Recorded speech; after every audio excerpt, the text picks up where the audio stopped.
अस्सलाम वालेकुम friends, I am doctor Nazia and welcome back to my channel. तो आज मैं आपसे डिस्कस करूंगी कॉन्स के बारे में, यानी कि जो पैरों में हो जाता है, बहुत कड़ी सी स्किन होती है, बहुत हार्डन स्किन होती है, जो कि बहुत ज़्यादा तकलीफ दे। एक्चुअली कॉन्स जो है, जो पैर में ज़्यादातर फुट पे होता है, ये कोई बहुत बड़ी बीमारी नहीं है, लेकिन ये कि ये जो लीजन हो जाता है, एक फॉर्मेशन हो जाता है थिकन स्किन का, ये काफ़ी ज़्यादा पेनफुल और पेनफुल से ज़्यादा बहुत ज़्यादा डिस्कम्फर्ट कॉज करता है जिसको हो जाता है। इस वजह से इसका ट्रीटमेंट इसको आदमी चाहता है कि जल्दी से इसको वो ठीक हो जाए, ताकि उसको मतलब चलने फिरने में ईजी हो। तो ये कॉन्स, एक्चुअली इसका नाम कॉन्स क्यों दिया गया है? तो ये वजह ये है कि कॉर्न्स जो हम खाते हैं, मकई का दाना जो हम खाते हैं, उसकी तरह इसकी शक्ल दिखती है। यानी स्किन जो किनारे की उसकी होता है, जो बॉर्डर्स होते हैं वो थिकन्ड होते हैं, हार्ड होता है, और सेंटर में ये सॉफ्ट होता है। और तो इस वजह से इसको कॉर्न्स कहा जाता है। तो कॉर्न्स एक्चुअली होता क्या है? तो ये स्किन आपकी होती है, हार्डनिंग हो जाती है स्किन। जो फूट की स्किन है, या हैंड्स में भी कुछ लोगों को होता है, तो वहाँ की स्किन कुछ ज़्यादा हार्ड हो जाती है एक एक कोई कोई पॉइंट्स पे, और वहाँ पे डिपॉजिट होने लगते हैं सेल्स, एक के बाद एक, वो इतनी ज़्यादा लेयर्स बन जाते हैं, और वो काफ़ी डीप तक इन्फेक्शन चला जाता है, नर्व्स तक आपके पहुँच जाता है, जिस वजह से वो पेनफुल होता है। और दूसरी चीज़ ये है कि कॉन्स जो होता है वो फूट में ही ज़्यादातर देखा गया है, और हैंड्स में भी कुछ लोगों को हो जाता है। हैंड्स में इस वजह से होता है जहाँ पे भी आपका ज़्यादा प्रेशर पड़ रहा हो, जैसे कि जो लोग बाइक राइडर्स होते हैं, जो ज़्यादातर बाइक पे चलाते हैं ज़्यादा घंटे, तो उनका जो प्रेशर पॉइंट्स पड़ता है जो बाइक के हैंडल पे, वहाँ पे कॉन्स ज़्यादा डेवलप होता है। नेक्स्ट आता है कि टेलर्स को आपने देखा होगा कि जो सीज़र यूज़ करते हैं, तो जो सीज़र पे जो प्रेशर पॉइंट्स जहाँ जहाँ उनका बनता है, वहाँ पे उनको कॉन्स डेवलप हो जाता है। या फिर स्टूडेंट है, या कोई अगर ऑफिस वर्क वाला पर्सन है, जो बहुत ज़्यादा काम है ऑफिस का, यानी कि पेंसिल पेन पकड़ना मुसलसल एक जगह पे उसका प्रेशर बनता है, तो वहाँ पे वो कॉन्स डेवलप हो जाते हैं, स्किन हार्ड हो जाती है, जो कि आगे चल के इन्फेक्शंस हो जाती है। तो ये होता है कॉन्स। और फूड पे जो होता है उसके ये कॉजेज़ होते हैं कुछ, या तो आपका प्रेशर पड़ रहा है किसी वजह से, या फ्रिक्शन, ये 2 मेन है। तो रीज़न्स उसके ये है कि अगर आप टाइट शूज़, जो लोग बहुत ज़्यादा टाइट शूज़ पहनते हैं, मतलब अपने साइज़ से छोटा या फिर साइज़ से ज़्यादा बड़ा लूज़ शूज़ पहनते हैं, तो दोनों रीज़न में आपको कॉन्स डेवलप हो सकते हैं। तो आपको बिल्कुल प्रॉपर साइज़ का शूज़ या सैंडल यूज़ करनी चाहिए, टाइट या लूज़ नहीं। अगर टाइट होगा तो फिर वो कुछ पॉइंट्स पे प्रेशर बनेगा, सर्टेन पॉइंट्स पे, तो वहाँ पे वो कॉन्स डेवलप होने लगेगा।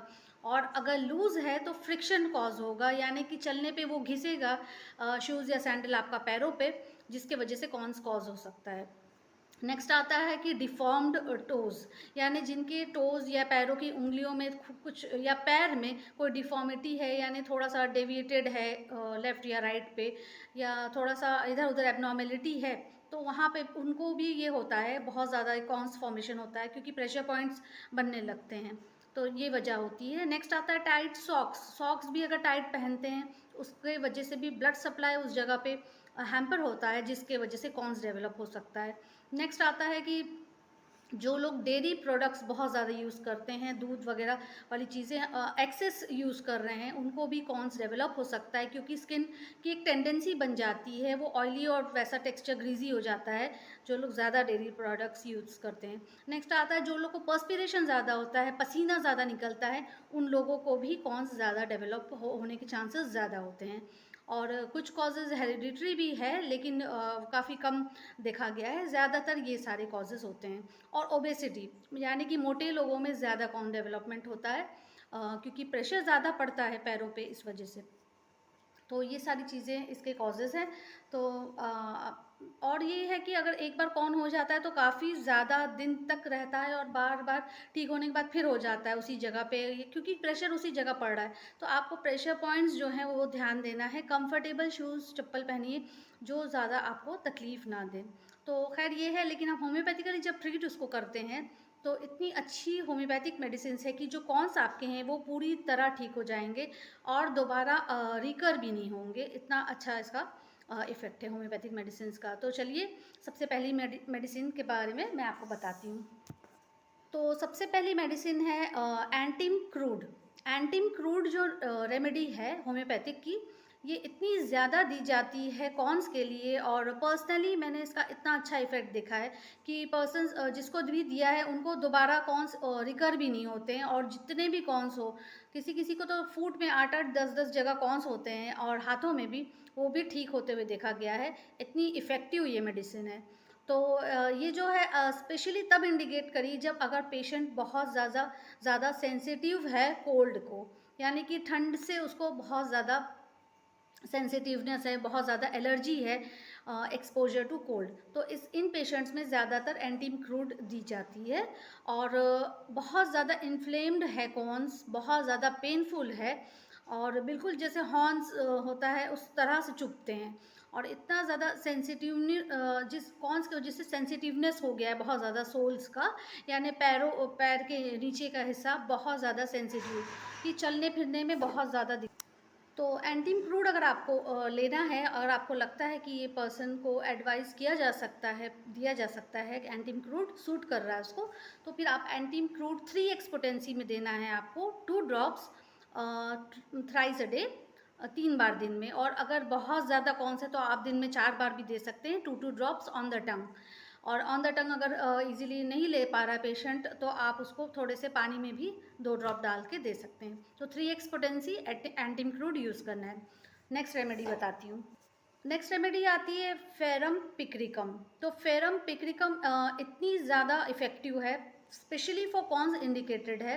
तो आपको ये भी आपको 3x पोटेंसी में देना है, 2 ड्रॉप्स थ्राइस अ डे। तो ये दोनों रेमेडी आप एक साथ चलाइए, कितने भी कॉन्स हो, कितने भी पहले के पुराने हो, वो बिल्कुल असर करेंगे। 1 हफ्ता 10 दिन जाएगा, लेकिन आपको फ़र्क पता चलने लगेगा।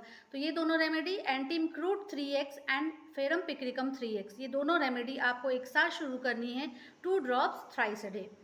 तो बिल्कुल आपके कॉन्स जैसे भी हैं, जितने भी पेनफुल हैं, वो सब आपका पेन भी धीरे धीरे जाएगा, और इफ़ेक्टिवनेस भी बहुत जल्दी होगा।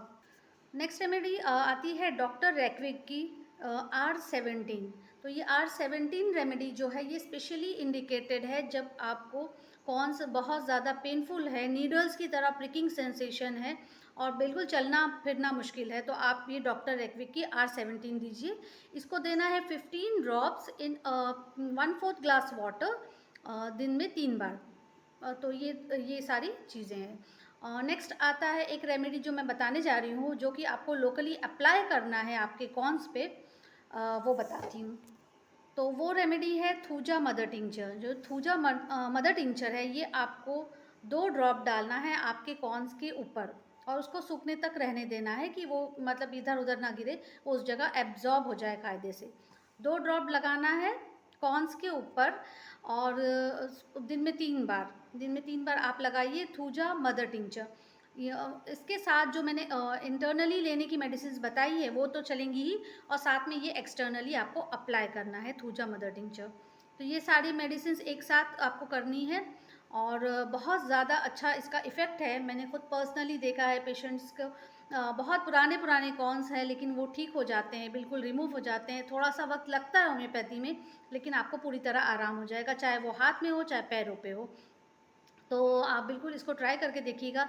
लेकिन इन रेमेडीज़, इन मेडिसिन्स के साथ आपको 2 चीज़ों का ख़ास तौर से ध्यान देना है कि आप बिल्कुल टाइट शूज़, कोई भी फुटवेयर टाइट या लूज़ ज़्यादा मत पहनिए। बिल्कुल ऐसा पहनिए जो आपको कंफर्टेबल हो, जो पहनने के बाद आपको कहीं भी कोई डिस्कम्फर्ट फ़ील ना हो, तो आप इस चीज़ से बचे रहेंगे। नेक्स्ट पॉइंट, दूसरा पॉइंट आपको बहुत अच्छे से ये भी याद रखना है कि बहुत देर तक एक पोजीशन में खड़ा रहने का अवॉइड करिए।